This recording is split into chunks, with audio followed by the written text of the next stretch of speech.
He went up to his room after dinner in order to be alone with his soul. And at every step, his soul seemed to sigh. At every step, his soul mounted with his feet, sighing in the ascent through a region of viscid gloom. He halted on the landing before the door and then, grasping the porcelain knob, opened the door quickly. He waited in fear, his soul pining with him, praying silently that death might not touch his brow as he passed over the threshold, that the fiends that inhabit darkness might not be given power over him. He waited still at the threshold, as at the entrance to some dark cave. Faces were there, eyes. They waited and watched. Hi, I'm Ivaana, and I'm delighted to be able to speak to a good friend of mine, Patrick Tresset. Patrick is a Brussels-based artist who, in his work, explores human traits and the aspects of human experience. His work reflects recurrent ideas such as embodiment, passing time, time passing, childhood, conformism, obsessiveness, nervousness, the need for storytelling, and mark making. He is best known for his performative installations using robotic agents such as stylized actors that make marks, and for his exploration of the drawing practice using computational systems and robots. I look forward to talking to Patrick. When you show me something, let's say you're working on an installation, and sometimes it's connected to existence, and sometimes that artwork leads to something else. And I see that always you are evolving around your own artworks and continuously moving rather than staying on that work. Is that true? That's what I think. Yeah, I mean, my work is quite focused, to focus on drawings, and there are a lot of portraits. I mean, they are not really portraits, they're more depiction of the human face. So that is the common thread to my work. And there is, of course, a robotic installation. Otherwise, it moves like that. And of course, the last year has been different due to the situation and having less exhibitions, so I had to adapt, and I started to do those more digital work, because so far most of my work is physical, although it's made with computers. It's always physical. It has been always physical so far. So what except for the last series that you've seen, the Mask series. Yes. So yeah, that's absolutely amazing. It's like absolutely amazing. It could be a wallpaper, it could be clothing, it could be transformed into anything. It's beautiful. Yeah, thank you. Yeah. My next question is triggered by your human imagination. Tell us how you create these artworks, that at first seem like really random doodles. And then a closer observation reveals that this apparent randomness generates order. How do you achieve that? Well, it's the computer does it.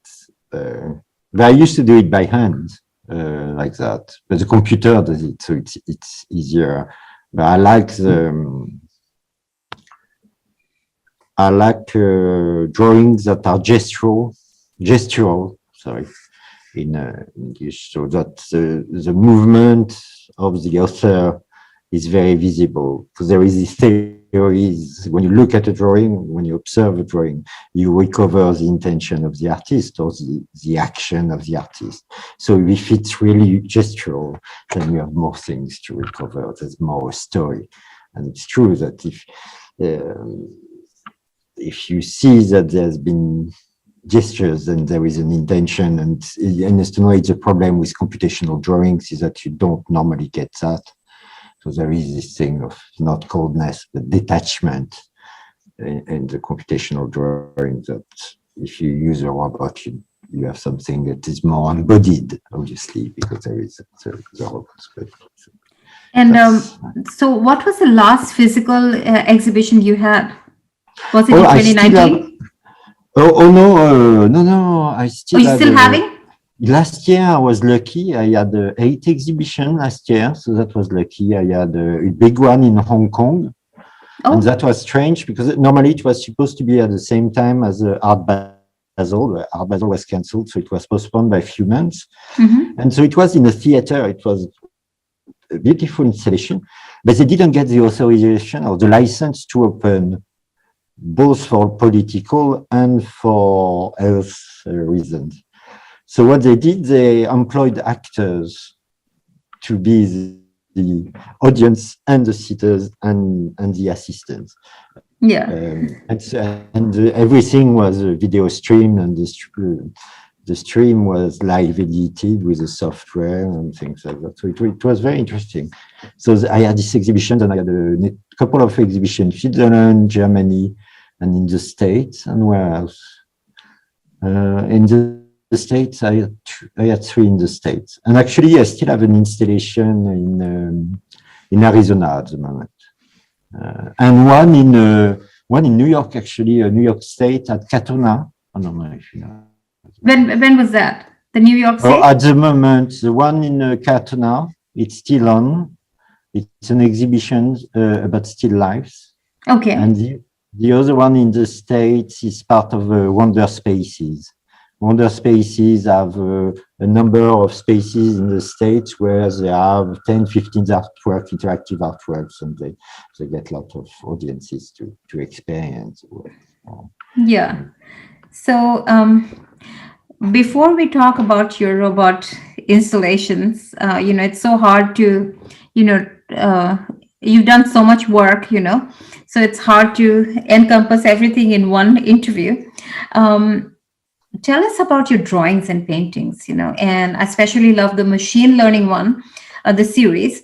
They're incredibly beautiful and touching. And I love what you say in the description, and I'll read it out. Aesthetic representation of the underlying concepts as distant memories of machine learning research papers. So this is beautiful, even for someone who doesn't understand technology, and even for children, it's very mind-boggling. It makes you want to think more. So tell us about this series, please. Yeah, I mean, that's one of the series of almost pure drawings. I mean, they're still computational drawings, but then they are produced on the computer and then plotted on a plotter, like an algorithm, and I bought some old pen plotters. So, but regarding the series of machine learning, I started so I use the same system as my robots used to draw, but then I control the system. And just like that, as an experiment, I got it to react to a text. And I realized that, so it made a drawing of the text. It was very interesting because it was very aesthetic, quite beautiful. But then the meaning of the text disappeared. And it became something else, totally something else, but without the symbolic meaning to it. And then I started to apply it with the diagrams, and the same thing. The diagram lose their kind of meaning, or they don't work anymore as diagrams. They're just those kind of memories or symbols, a bit like when you look at Egyptian writing. Yeah? Yes. We just see it as beautiful thing, and they don't have meanings or anything. We don't understand it anymore. So I know one of your robots is called Paul, right? So yeah, I kind of tried to remove the name, but I'm not. Oh, did you? What's his name now? It's I've named all my robots RNP. Oh, yes. Which actually stands for robots named Paul. But I've tried to remove the name because it becomes too personal.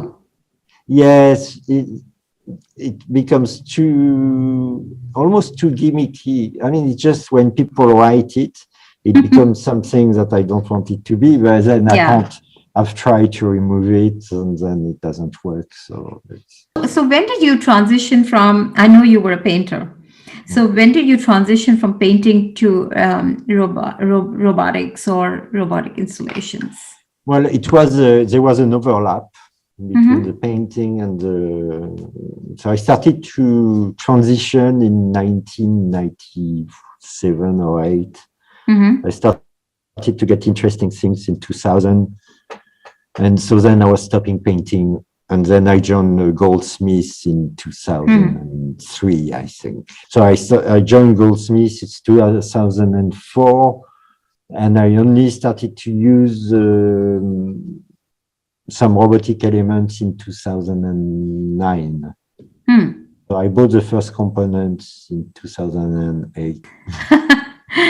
Okay, so I'll jump a little bit to your installations. One of your installations, which I really liked, was In Love, which I think was in 2013 at the Centre Pompidou, which is beautifully described as the first loves of adolescence, which in an unrelated way makes me think about the human robot romantic rather than sexual relationship and the possible implications. What are your thoughts about that? Yeah, I mean, it depends because for me, the robot is a machine and it's just something I use in my work. And it is, I use them a bit like puppets, except that they are autonomous puppets. And so they have this quality. So after, in terms of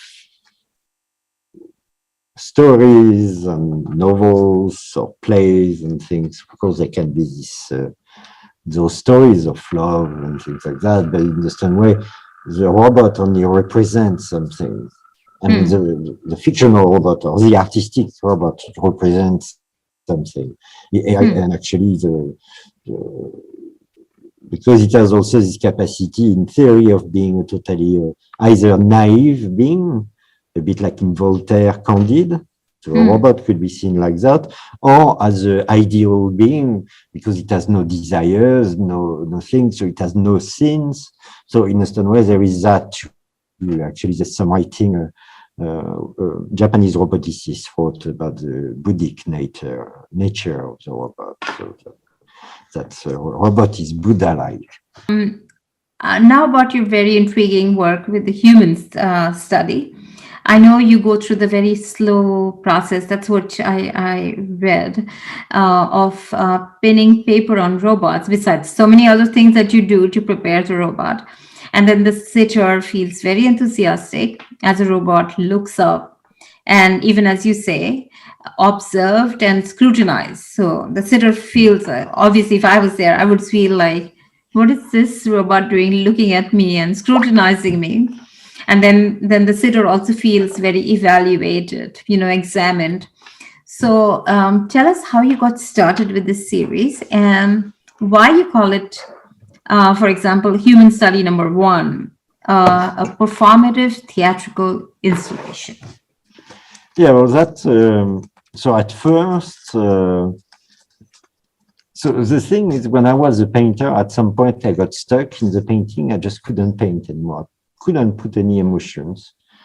And I had done computing when I was a kid, so I knew I could do something. I had the intuition I could do something with computers, and I started to work on systems that could produce drawings, and I use those pen plotters to do drawings, and I really found it interesting, this distance that you can have with computational drawings.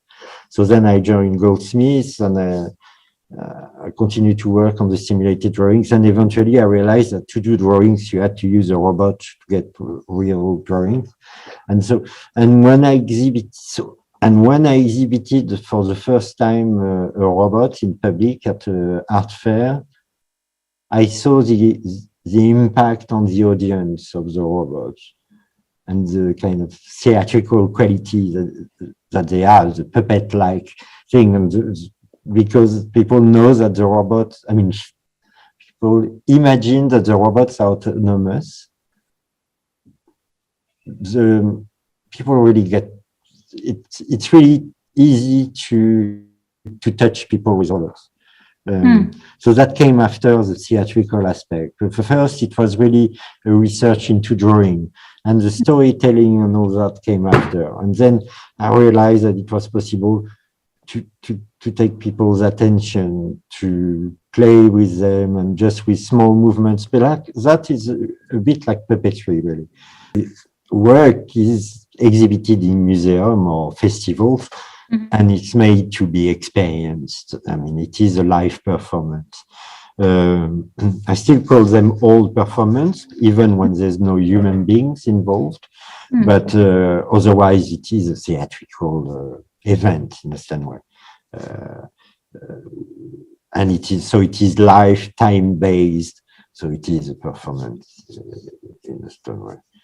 Even the one where there's no humans, it's still performative, and people watch it as a performance and perceive it as a performance. There's no doubt. But it's very very difficult to move away from that. It's very addictive for the artist to have this kind of immediate to touch people so immediately. But you do performance work with the music, so there was this direct and I miss actually it's what I've missed the most during the past year, is seeing people in front of the work and reacting in front of the work. That is really something that I miss. It's very inspiring. It seems to be coming back, so that's good. So I'm going to ask you about human study number 5. It gives me the impression, just for my imagination, of a spray painted poem, as it were, like a concrete poem. Tell us about the process, because it's a very different kind of an installation. So the installation, human study number 5, the one that makes very big drawings, they're like, I don't know, 3.60 m by 2.40 m, I think. Yeah, something like that. So those are, they're made by 2 robots that are mobile robots with 2 arms. They go like that. And they still have the camera to look around. And so this version, so they were in a big space, and so the audience would come around, and so those robots from time to time look around, and when they find somebody, they do, and then they look again at the person, they look at the paper, and they continue to draw, and they make drawings like that. And each day they work on a patch of paper. The drawing is really a memory or a map of the visitors that have visited the space, and that's. I'd love to ask you much more, but I must ask you before we part in this meeting about the Masks series, and it has an outstanding range of generative art, which reminds me of some lines by a poem titled "We Wear the Mask." I'll read the poem. It's by Paul Dunbar. We wear the mask that grins and lies. It hides our cheeks and shades our eyes. This debt we pay to human guile. With torn and bleeding hearts we smile, and mouth with myriad subtleties. It's kind of like very beautiful. Each mask, I don't know what to call it, a painting, a composition. It's very different from the other. All kinds of races, all kinds of people. And I don't know, I saw so many on your Instagram. They're so beautiful. The colors are different. So tell us, how did you get started with it? Yeah, so actually it was initiated obviously because of the pandemic. So that's where the mask come from. Because so last year I had quite a few exhibitions, and I still have some running. But because my bestseller is the robots doing portraits of people, they had to do portraits with masks.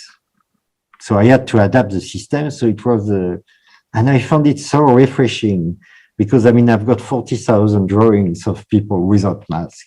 And suddenly there was this mask thing.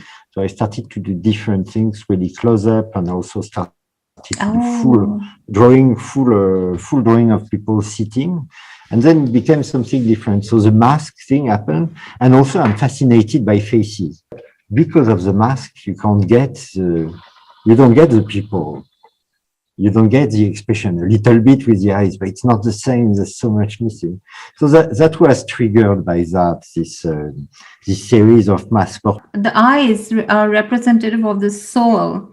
So in the mask series, I think the focus being on the eyes is very beautiful, because eyes reveal everything, I guess, of the person's soul. Yeah. So it's very interesting, and I love it. Much of your work has a lot to do with memories and distantness and remoteness, and the feeling that you cannot touch it in a way, and yet it's very tangible. You know, the whole concept, and it's beautiful. It was lovely talking to you, Patrick. I wish I could go on, but so I wish you all the best, and I hope I can see you again. Yeah, I hope to see you again. We'll meet at some point, I'm sure. Yes, I'm sure. I'm sure. Physical reality. Yes, yes. And so thank you for the nice interview. It's a pleasure. Thank you. Thank you. Take care.